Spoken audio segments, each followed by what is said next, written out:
My name is Mikey Jayy, of course. I'm the program director at KGUP FM, the Emerge Radio Networks, and I'm also the managing editor at All Indie Magazine. So my career kind of started off back in 2008 when I got into journalism. I was the entertainment editor for my college newspaper and magazine called Substance. Now, while I was doing this, I was also a radio DJ for a NASCAR talk show called The Pit Pass.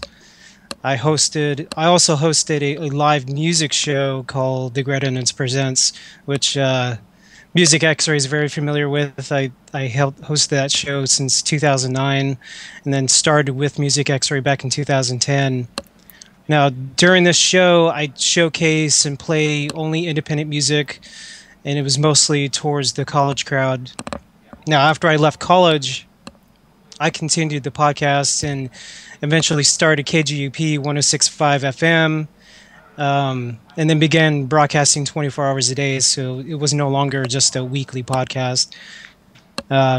It grew exponentially, like beyond my expectations. I had over 15,000 listeners that first month.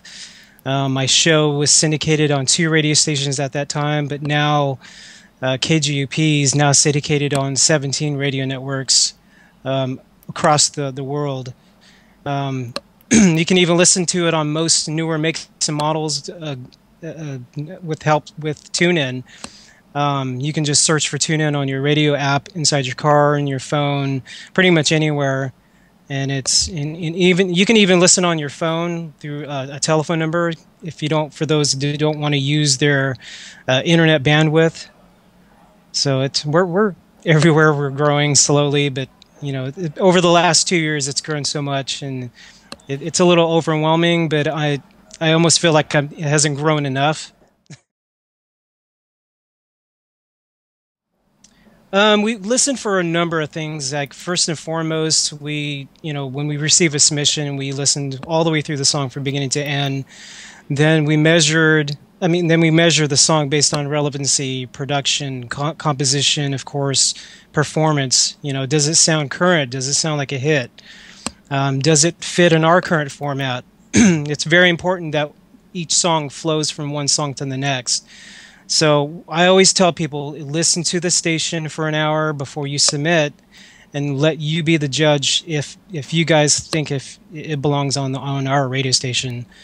Also, does it sound fresh? It doesn't sound like something we've already heard before 10 or 20 years ago. Our motto is really, we only feature the finest emerging music artists. So this means that songs that we want to put on the station need to sound new and original. If you're going to send us a song that is a bit of a throwback, make sure it's something modern and it's original. We really don't. We love David Bowie. I'm a big David Bowie fan and big Beatles fan, but we don't want submissions. We don't want songs on the station that sound like them. Originality is great. We do play cover songs. We have a lot of cover songs on our station because there's some real originality to it. So, some stations just bar cover songs because there's this whole copyright infringement. We just let the artist deal with the copyright infringement, and we just play what's good. If you're selected, we first notify you through email. We ask you to send us your MP3 and, of course, your lyrics, because sometimes we will tweet portions of the song on our Twitter feed. This just helps, the exposure, letting people know that your song's playing on the station. It gives you a chance to retweet and promote the song that it's being currently played.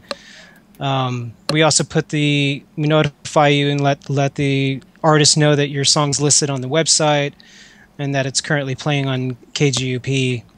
Now, we tweet this pretty frequently, especially with new artists that are on the radio station. We utilize Twitter and Facebook pretty frequently. If you're newly put onto the radio station, then we post it on our Facebook page and post your picture and along with the other artists that were added that week or that month.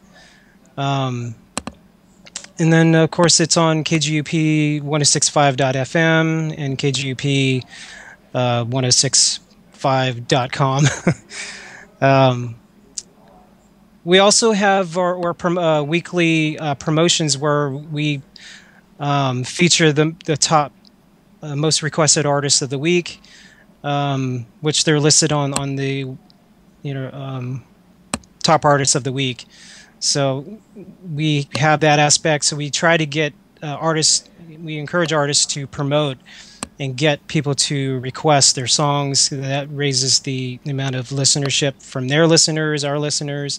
So people who do listen to it, they're like, "Oh, who are these guys?" And they look at the top 10 and they look and see if they're there, and then they request the song. So I mean, there's a lot of ways that we promote our artists, and we want to make sure that people who are on the station are recognized and you know you know get a lot of attention. Now, most recently, we hosted our first live event here in Hollywood. We showcased three artists. Actually, there are three artists that were from Music Xray originally.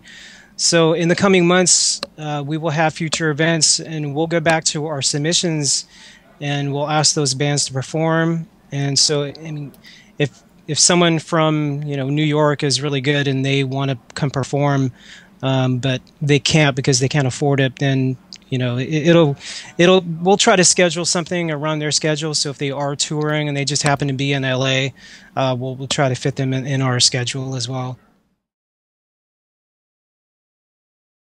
It's because I have such a huge history with Music X-Ray. I mean, I started from day one. I mean, Mike McCready contacted me in December of, I think it was 2009, right before the beta testing launch, and been using it ever since. And to be honest, I was in the process of shutting down the podcast because I couldn't afford to keep it on the air. But he had this amazing platform that allowed us to review music and get to make a few bucks for each submission, and it's helped us get to know a lot of the artists in your organization, and it's helped get artists acquainted with our organization, and it's just grown over these past 5 years, and it's been a great relationship. I love your platform. It's really easy to use. I've seen the different changes over the years, and it's more user friendly. So, I mean, I can go on my phone. If I get a submission, I can just click it and review the song there, and then I send it over to my coworkers and have them listen to the songs as well. And if I'm stuck on a song that I can't decide if it needs to be approved or rejected, I'll have other people listen to it. I have a couple of interns that listen to the songs. And it's just a great process, and Music X-Ray makes it very easy to, it's very flexible, and it's beneficial to both the artist and the opportunity.